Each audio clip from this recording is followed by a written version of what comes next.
Ser Nacional en Análisis Situacional. Quisiera que profundizáramos entonces en este modelo que tú observas y los estudios de Interlaces ratifican, que es un modelo compartido por una amplia mayoría de los venezolanos. La mayoría de los venezolanos rechaza el modelo neoliberal, pero también rechaza un modelo económico en extremo estatista. De hecho, los estudios Interlaces revelan que está surgiendo un nuevo sujeto político histórico, un nuevo centro político que está en el chavismo aspiracional, en el chavismo crítico y autónomo.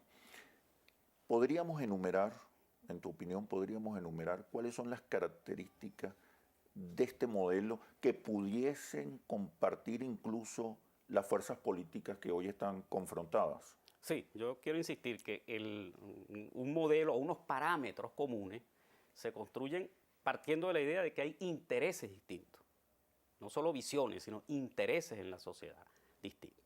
Lo que hay que buscar es los puntos de encuentro que no amenacen a los diferentes sectores que existen en la sociedad venezolana. ¿Cuáles son esos puntos? No solo sectores políticos, sino hay intereses sociales, hay intereses internacionales en juego, intereses institucionales. Entonces, a partir de que sí existen diferencias e intereses y rivalidades reales y contradicciones reales, no ficticias ni inventadas por un determinado sector, es que pueden plantearse entonces un acuerdo o una negociación y construir esos parámetros por un periodo histórico. Tiene que ver con la economía. Puede encontrarse un punto de entendimiento en torno a una economía mixta, es decir, donde existe un importante sector en manos del Estado y también una dinámica importante por parte del sector privado. Entonces, ese punto de encuentro es importante. Se le añadiría en lo económico una presencia reguladora del Estado. Allí puede haber matices, muy fuertes, menos fuertes, pero en todo caso, las diferentes corrientes en la sociedad venezolana pueden admitir que existe una actividad de control y de regulación en diferentes materias, y ya existe una tradición en Venezuela, antes del actual gobierno, que pueda ejercerse esas regulaciones. No le interesa a ningún sector que sean exageradas, porque pueden asfixiar la vida económica, pero tampoco puede admitirse que no exista por parte del Estado esas regulaciones. Eso en el terreno social. Tenemos el interés de la renta. Evidentemente, cada quien quiere su parte de la renta. Los empresarios quieren su parte de la renta, las clases altas quieren una parte más grande. Bueno, ahí hay que buscar un mecanismo de distribución equilibrada de la renta, igualitaria de la renta. Siempre habrá una rivalidad allí. Hay mecanismos de distribución de la renta. ¿Quién se opone a la distribución de la renta? Pero hay que partir de lo siguiente, que hay intereses distintos y que evidentemente hay intereses por ponerle la mano a la renta. Eso se acuerda, se negocia. ¿Cuánta parte de la renta le corresponde a los sectores populares? No es correcto que sea mayoritario. Entonces, eso implica un diálogo y una negociación de altura, más allá de la coyuntura. Luego tendríamos, lo que tiene que ver con el Estado.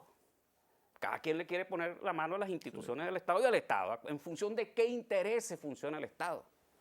Entonces uno dice, lo correcto es que funcione en principio con una vocación esencial hacia los sectores populares.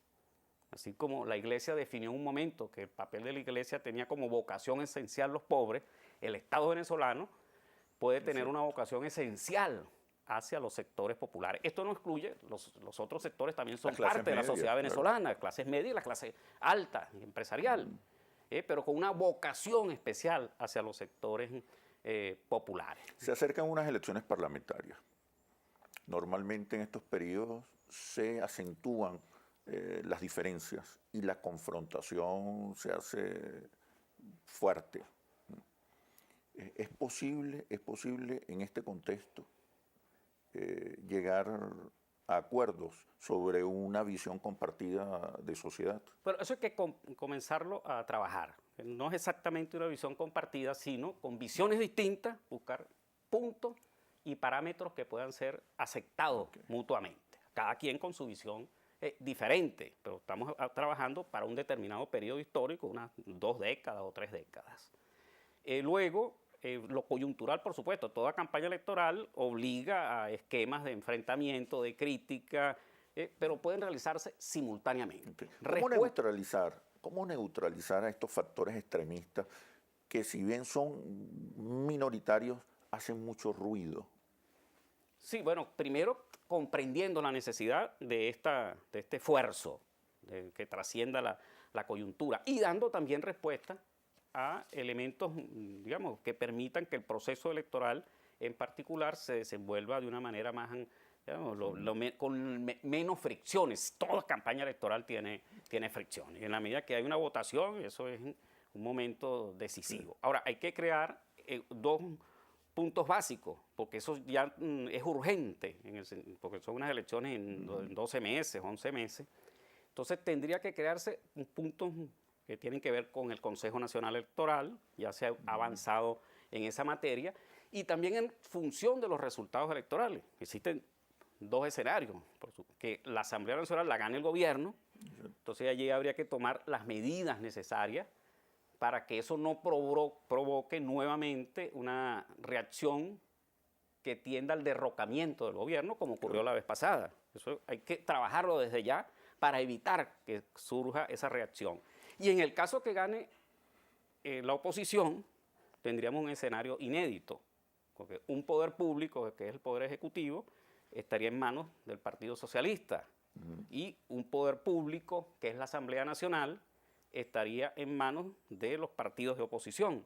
Esto hace que tengamos un escenario de cohabitación de poderes, o poderes en manos de fuerzas políticas diferentes. Entonces, esa realidad que puede ocurrir, todo dependerá de la evolución de los acontecimientos, pero que no puede ser descartada. También hay que irle construyendo un piso y posibilidades de manejarla, de tal manera que no se convierta en un enfrentamiento mortal entre poderes públicos y que permita que cada uno cumpla con sus funciones, sin que se convierta en un enfrentamiento diario y permanente, ya en este caso de poderes públicos y no solo de fuerzas partidistas.